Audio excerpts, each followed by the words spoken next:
Og kay sa unang panahon sa wala pa ang patubig sa Siwasa, layo kayo mi og labhanan kay adto mi sa Suba, mga tunga sa kilometro gikan dire.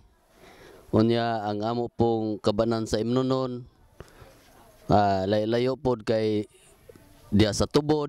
Unya dili safety ang tubig kay kanang open man siya, no? So karon pag-abot sa nining higayon ining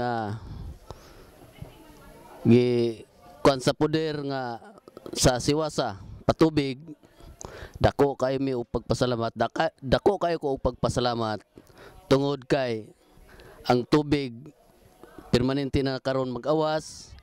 Sa una diha pa ko sa tapstan, unya karon ang akong tubig naa na gyud sulod sa akong balay.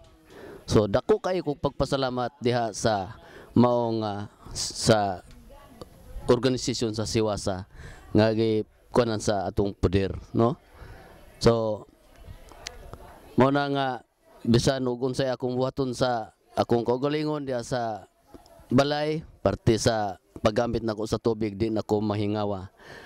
Og sa pagdumala pod sa management sa mao nga pagpatubig, nagpasalamat po kog dako kay kun aduna man gani mga pagpalong, ila gyud ning ipasabot sa mga konsumador nga mag anda mo og tubig kay ugma puhon o unya ba magpalong ang atong tubig.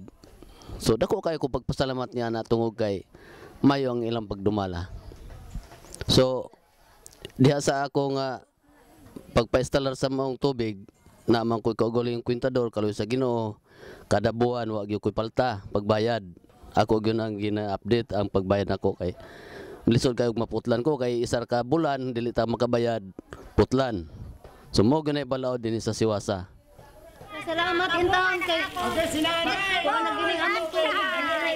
Mura kay daghang salamat. Ginoo daghang salamat intang utang akong buwak. Para nga makakaon sa utong gulay na. Inat, ora. Okay. Thank you.